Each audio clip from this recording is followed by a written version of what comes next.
Hello divine souls, कैसे हो आप सब। आशा करती हूँ बहुत अच्छे होंगे। और सबसे पहले तो आप सभी को बहुत बहुत बहुत धन्यवाद जिन्होंने मेरे चैनल को इतना सपोर्ट किया और इतना सराहा मुझे। Thank you so much. अच्छा, अब मैं आपके सामने एक घटना बताना चाहती हूँ कि एक बार ना मैं अपनी कॉलोनी में कहीं जा रही थी, तो मैंने देखा रास्ते में एक आंटी जी रिक्शे पर से आ रही थी और वो उतरी रिक्शे से और अपने घर के सामने ही और रिक्शे वाले से वार्निंग करने लगी।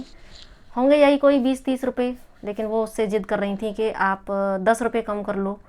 अब काफ़ी बहस के बाद 10 रुपये उस बेचारे ने कम कर लिए और वो चला गया। और आंटी जी के फेस पर बड़ा सेटिस्फेक्शन, जीत जो हो गई थी उनकी। लेकिन मैंने महसूस किया, मुझे एक झटका सा लगा और मैंने कहा देखो ये जीत तो गई हैं, लेकिन ये इस जीत में भी हार गई। उस ईश्वर की नज़र में वो हार गई। क्योंकि हम लोग अक्सर बड़ा दान का जो है गीत गाते हैं। एक्चुअली मैंने उन आंटी जी को ही अपनी कॉलोनी में देखा है मंदिर में।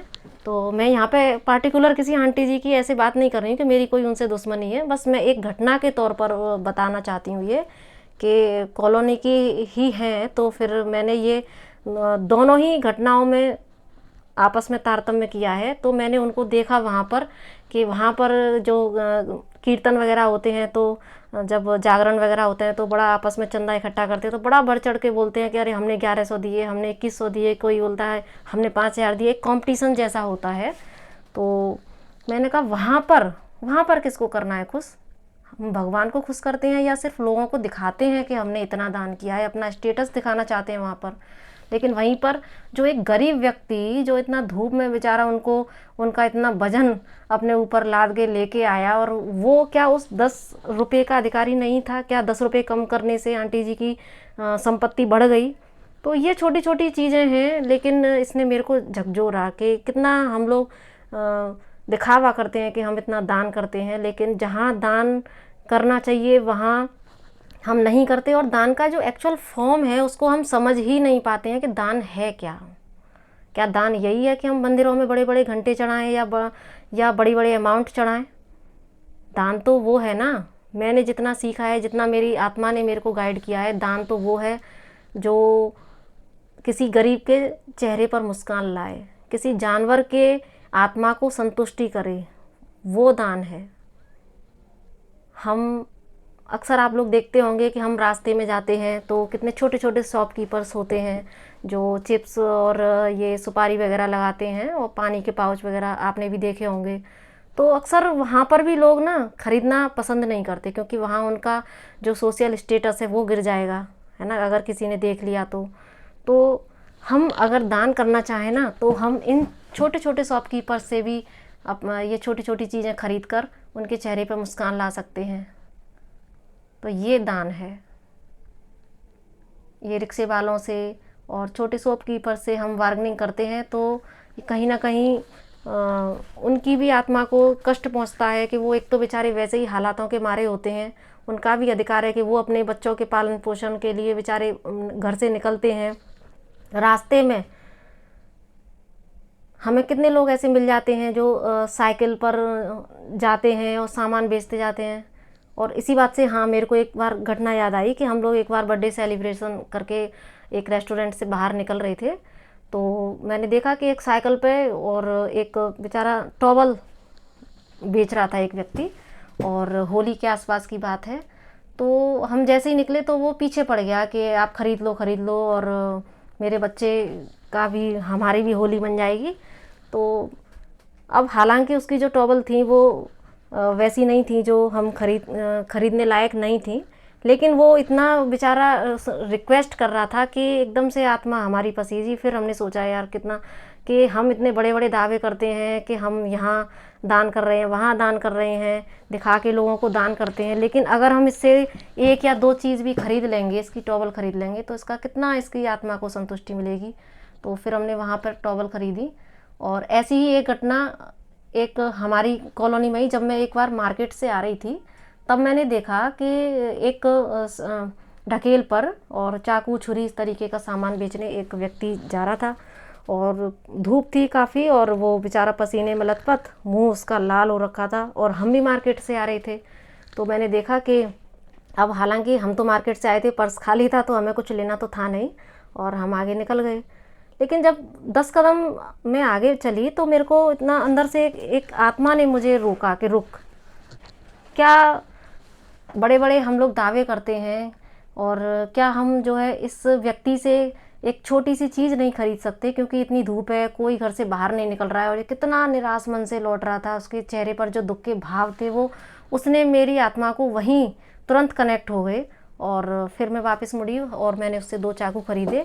लेकिन उन 2 चाकू खरीदने से जो मेरी सोल को जो सेटिस्फेक्शन मिला, और जो उस व्यक्ति के फेस पर जो स्माइल आई, और उसकी स्माइल से जो मुझे सेटिस्फेक्शन मिला, वो अमेजिंग था, अमेजिंग। यहाँ पर ये बताने का मेरा ये बिल्कुल मकसद नहीं है कि मैं कोई यहाँ पर अपनी महानता दिखा रही हूँ, या बस मैं एक जस्ट एक उदाहरण के तौर पर मैं ये बता रही हूँ कि ज़रूरी नहीं है कि मंदिरों में दान किया जाए। बड़ा बड़ा मंदिर में दान करने का अपना महत्व होता है, और हमें वहाँ भी करना ही है वो तो, क्योंकि आप मंदिर के कामकाज भी इसी तरीके से चलते हैं।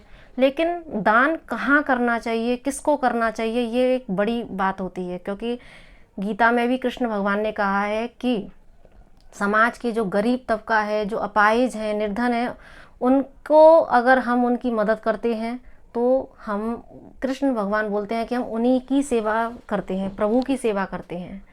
कृष्ण भगवान ने तो साफ साफ कहा है। लेकिन हम लोग सिर्फ गीता रामायण पढ़ते हैं, लेकिन उसको कभी उस पर मनन नहीं करते कि ईश्वर किस में खुश है।